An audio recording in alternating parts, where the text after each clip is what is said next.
ইন্ডিয়ার বেশিরভাগ নিউজ হচ্ছে মানে এগুলো হচ্ছে ফেক। বেশিরভাগ নিউজ আমাদের বাংলাদেশকে নিয়ে যেসব নিউজ করতেছে ওরা, আর আপনারা যেমন দেখেন, আপনারা কথা বলতেছেন আমার সাথে, কি বলতেছেন যে ইন্ডিয়া কিভাবে নিউজ করতেছে, ওরা কিভাবে বলে কথাগুলো দেখবেন বাংলাদেশে এটা করেছে, পার্শ্ববর্তী দেশে এগুলো করেছে। এভাবে কোনো নিউজ প্রেজেন্টাররা এভাবে কথা বলে না। কথা বলতে হবে শান্তিপূর্ণ মাথা নিয়ে, শান্তিভাবে কথা বলতে হবে। যেহেতু আমরা একটা দেশকে রিপ্রেজেন্ট করতেছি, সুন্দরভাবে কথা বলতে হবে। এভাবে বললে কখনো কোনো কিছু হবে না। ওরা হয়তো আমাদের দেশকে খালি অপবাদ দিচ্ছে। বেশিরভাগ ইন্ডিয়ান চ্যানেলগুলোতে দেখতে পাচ্ছি আমি আজকাল যে ওরা খালি বাংলাদেশের বিপক্ষে খারাপ খারাপ কথা বলতেছে। তো খুবই সুন্দর দেখতে পারতেছেন, আমরা আমাদের সহপাঠী বলেন, সিনিয়র ভাইয়া, জুনিয়র আর কি ফ্রেন্ড, সবাই একসাথে মিলে নতুন বাংলাদেশ উপভোগ করতে আসছি অ্যান্ড দেখতেছি আর কি। এই তো নতুন বাংলাদেশ আজকে 1 মাস হয়েছে স্বাধীন হওয়ার পর। এই 1 মাস আমরা উপভোগ করতে আসছি, 1 মাসে যে ফ্রেন্ডের সাথে উপভোগ করতে আসছি।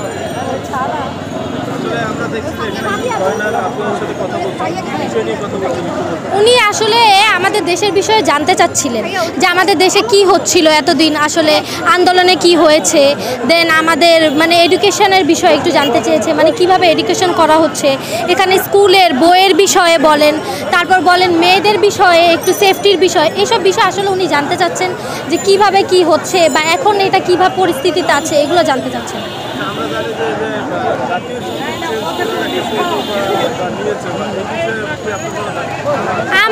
আমার ধারণা অনুযায়ী জাতীয় সঙ্গীতটা ঠিক আছে, এটা চেঞ্জ করার কিছুই নাই আমার মনে হয়। কারণ ছোটোবেলা থেকে আমরা এগুলো শিখে আসছি, দেখে আসতেছি, বলতে আসতেছি, গাইতে আসতেছি। আমার মনে হয় না এটা চেঞ্জ করার দরকার। আমার পক্ষে থেকে এটা মনে হয়। কার পক্ষে থেকে কি মনে হয় আমি জানি না, বাট এটা হচ্ছে আমার পার্সোনাল, যে আমার মনে হয় না এটা চেঞ্জ করার দরকার আসলে।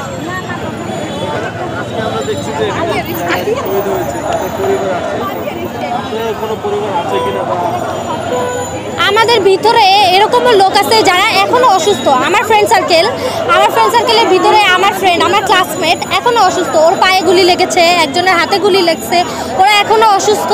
আর ওদের ফ্যামিলি মেম্বার এখনও জানি না আসছে কি না, বাট আমরা এসেছি এখানে। আমি আসছি গুলশান থেকে, নতুন বাজার, গুলশান নতুন। আমার তো এখনো যাওয়া হয়নি, বাট যাওয়ার ইচ্ছা ছিল, যাওয়া হয়নি এখন। একটু ভিন্ন প্রসঙ্গ করি, যেহেতু ভারত আমাদের পার্শ্ববর্তী রাষ্ট্র, অনেকে একটা স্লোগান উঠছে ভারত বিরোধী। আপনি কি ভারতের পক্ষে না বিপক্ষে? আসলে আমি বিপক্ষেও না পক্ষেও না, আমি মাঝামাঝি। কারণ হচ্ছে বিপক্ষে না, কারণ হচ্ছে যে মানে আমি চাই আমরা আমাদের দেশ এরকম না যে কাউকে ছোট করে কথা বলি। আমরা কিন্তু দেখতে পারতেছি ওরা আমাদেরকে অনেক ছোট করতেছে, বাট আমরা ছোট করার মতো মানুষ না। আমাদের বাংলাদেশকে কেন সুন্দর দেশ, পরিপাটি দেশ, শিক্ষিত দেশ, এখন পর্যন্ত শিক্ষিত দেশ বলা হচ্ছে। ইন্ডিয়ার থেকে কিন্তু আমরা অনেক যোগ্যতা অর্জনের লোক, আবার অনেক শিক্ষিত। কারণ হচ্ছে আপনারা দেখতে পারবেন ওরা কিন্তু খুব ইনসাল্ট করতেছে আমাদের দেশকে। আমরা কিন্তু কখনো খারাপভাবে কথা বলতেছি না বা ওদের দেশকে নিয়ে কোনো কিছু বলতেছি না, কারণ আমাদের প্রয়োজন পড়ে না। তো আমাদের মানে এইসব বিষয়ে, দেশের বিষয়ে, বিরোধীর বিষয়ে কথা বলার প্রয়োজন পড়ে না।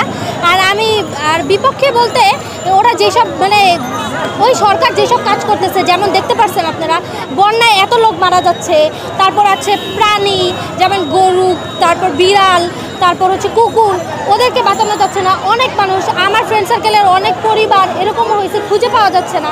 আমরা নিজেরা ত্রাণ জোগাড় করে দিয়েছি, এরকম। যেমন এইসব জিনিসগুলো কিন্তু ঠিক হচ্ছে না, রাইট হচ্ছে না। যেহেতু ওরা আমাদেরকে বলে যে আমরা ওদের পার্শ্ববর্তী দেশ, আমরা ওদের ফ্রেন্ড, এক কথায় ফ্রেন্ড, বাট আমার ওদের কাজকর্ম দেখে মনে হচ্ছে না যে আমরা ওদের ফ্রেন্ড।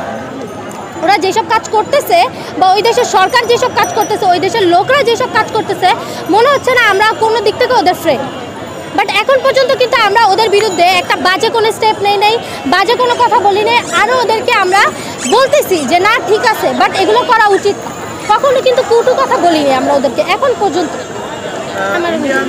বেশ কয়েকদিন আগে ইন্ডিয়ান গণমাধ্যম দেখিয়েছিল যে বাংলাদেশের রাষ্ট্রদূত, ইন্ডিয়ান এম্বাসি যেটা আছে সেটাকে ঘেরাও করা হয়েছে। এই বিষয়টা আপনি যতদূর জানেন। আমি বলতে চাবো যে আমার বাসা যেহেতু এম্বাসির পাশে, গুলশান যেহেতু থাকে এম্বাসির পাশে, বাট আমি বলতে চাই যে এই ইন্ডিয়ার বেশিরভাগ নিউজ হচ্ছে মানে এগুলো হচ্ছে ফেক।